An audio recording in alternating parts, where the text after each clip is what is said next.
రాష్ట్ర వ్యాప్తంగా కూడా ఆర్యవైశ్యుల మీద దాడులు, విపరీతంగా వేధింపులు జరుగుతున్నాయి.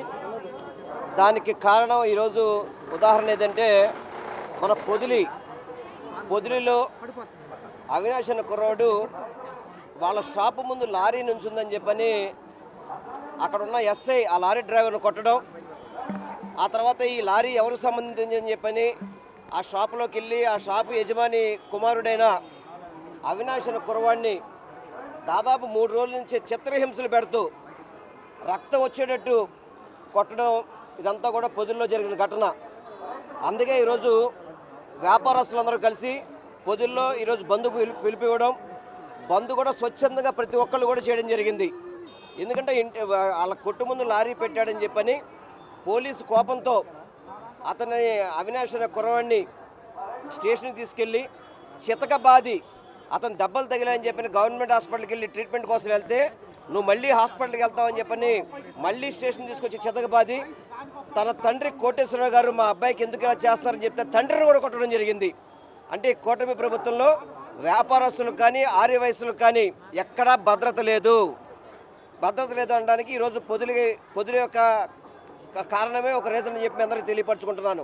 ఎందుకంటే పవన్ కళ్యాణ్ గారు కావచ్చు, చంద్రబాబు నాయుడు గారు కావచ్చు, ఇష్టం వచ్చినట్టయితే వయసులను ఏదో మేము చాలా ప్రేమగా చూస్తున్నాం, వ్యాపారస్తులను ప్రమోట్ చేస్తున్నామని చెప్తున్నారు. కానీ అది ఎక్కడా కూడా జరగని పరిస్థితి.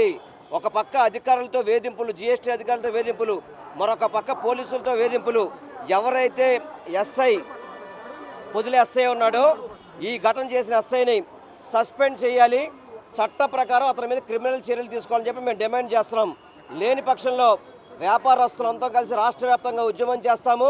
తప్పకుండా ఈ కూటమి ప్రభుత్వానికి మొట్టికాయలు పడేదాకా మేము అందరం కూడా ఉద్యమం చేస్తామని తెలియపరచుకున్నాం. అదేవిధంగా నిన్న పిడుగురాళ్ళలో జ్యోతి అని చెప్పని, కోడూరు జ్యోతి అని చెప్పని ఒక మహిళ, ఆర్యవైశ్య మహిళ రాత్రి 12 గంటల వరకు స్టేషన్లో ఉంచి సిఐ సెల్లో పెట్టి వాళ్ళతో బలవంతంగా సంతకాలు చేయించుకోవడం, సెటిల్మెంట్ చేయించుకోవడం, ఆ మహిళ కూడా సూసైడ్కి అటెంప్ట్ చేసింది. ఈరోజు చేయి కోసుకొని రక్తం బాగా తగ్గి చాలా ఇబ్బంది పడుతున్న పరిస్థితి. అంటే ఆర్యవైశ్యులు అంటే ఏ విధంగా చులకనగా ఉందనేది కూటమి ప్రభుత్వానికి ఇవన్నీ కూడా ఉదాహరణలు చెప్తాం. గతంలో కూడా అనేక కార్యక్రమాలు చేశారు. ఇప్పుడేమో పొట్టి శ్రీరాములు గారి పేరుతో, విగ్రహం పేరుతో డబ్బులు వసూలు చేస్తూ, ఓన్లీ వయసులతోనే డబ్బులు వసూలు చేస్తూ, అది కాదు కావాల్సింది.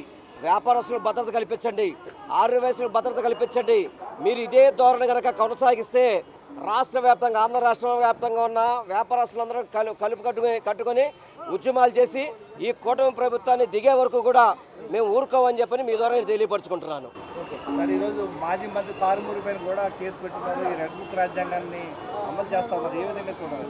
ఇప్పుడు ఎవరైనా ప్రభుత్వం ఏర్పడ్డాక ఒక మంచి పరిపాలన చేస్తాము, ఆ పరిపాలన ద్వారా ప్రజలు మెప్పు పొందుకుని ఆలోచన ఉండాలి.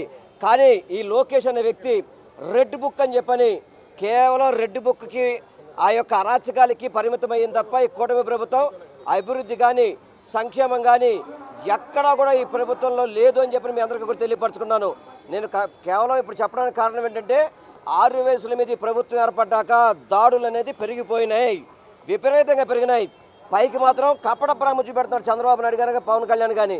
ఇక్కడ తీరా చూస్తే వ్యాపారస్తులందరినీ కూడా గతంలో ఎన్నడూ లేని విధంగా దాడులు చేయడం, అధికారులతో దాడులు చేయించడం, పోలీసులతో కొట్టించడం, ఏదైతే మన పిడుగురాళ్ళు జరిగిందో ఆ సీఎన్ కూడా సస్పెండ్ చేయాలని కూడా మేము డిమాండ్ చేస్తున్నాం. సార్, ఈరోజు వైకుంఠ ఏకాదశి రోజంతా కూడా ఆన్లైన్ దర్శనం ఉన్న వాళ్ళు మాత్రం అనుమతిస్తూ ఉన్నారు. ఏ విధంగా చూడాలంటారు ఈ యొక్క టీటీడీ వైఖరి? ఈ యొక్క 19 నెలల పరిపాలనలో టీటీడీ పరిపాలన అంతా కూడా ఫెయిల్యూర్ అయిందని చెప్పడానికి గత సంవత్సరం ముక్కోటి ఏకాదశికి 6 చనిపోవడం, నిన్నగాక మొన్న క్యూ లైన్లో తోపుదాట్లు, తిరుమలలో పరిపాలన అంతా కూడా గాడి తప్పింది. కేవలం తిరుమల అనేది తెలుగుదేశం పార్టీ నాయకులకి దర్శనాలకి తప్ప సామాన్య భక్తులకు కానీ ఎవరికి కూడా పరిపాలనలో ఎక్కడ కూడా మెరుగు చేసిన పరిస్థితి లేదు. తిరుమల పరిస్థితి ఈ యొక్క కూటమి ప్రభుత్వం వచ్చాక భక్తులకి అందరికీ కూడా అష్ట కష్టాలు తప్ప ఏ ఒక్కరికి కూడా సరైన సౌకర్యాలు కల్పించలేదని చెప్పడానికి ఈ 18 నెలల టీటీడీ పరిపాలనలో మీ అందరూ కూడా చూస్తున్నారు. మీ అందరూ కూడా వైఎస్ఆర్సీపీ నాయకులు రామ అంటే కూడా తప్పు మాటగా తీసుకెళ్ళి తప్పుడు కేసులు పెడుతున్నారు. వాళ్ళు చేస్తేమో శృంగారం అంటే వాళ్ళు రప్ప అనొచ్చు, వాళ్ళు పొట్టేళ్ళని కూడా చేయొచ్చు, వాటి మీద ఎక్కడ యాక్షన్లు ఉండవు. వైఎస్ఆర్సీపీ నాయకులు ఏ మాత్రం చిన్న సంఘటన అని చెప్పి తెలిస్తే తప్పుడు కేసులు పెట్టి వాళ్ళందరినీ కూడా వేధింపులు చేయడం అనేది చాలా బాధాకరం. దీన్ని మేము పూర్తిగా ఖండిస్తున్నాం. ఇప్పటికైనా కానీ కూటమి ప్రభుత్వం తెలుసుకోవాలి. మీరు ప్రభుత్వం ఏర్పడ్డాక ఎవరైనా సరే ప్రభుత్వం తప్పు చేసిన శిక్షించండి, అంతే తప్ప తెలుగుదేశం కూటమి నాయకులు ఒక సిస్టము, వైఎస్ఆర్ కాంగ్రెస్ పార్టీకి ఒక సిస్టమ్ అంటే ఇది చెల్లేది కాదు. అందుకే జగన్మోహన్ రెడ్డి గారు చెప్తున్నారు, ఎవరైతే తప్పుడు కేసులు పెట్టారో వాళ్ళందరికీ కూడా 2.5 మాత్రం గ్యారంటీగా ఉంటుంది. చరిత్ర సృష్టించినోడు ఇప్పుడు ఆ చరిత్రని తిరగరాయబోతున్నాడు. అబద్ధాల గోడల్ని బద్దలు కొట్టి నిజాలను రాగా మీ ముందుంచబోతున్నాడు. నిజమైన వార్తల కోసం వెంటనే డౌన్లోడ్ చేసుకోండి రా యాప్ని.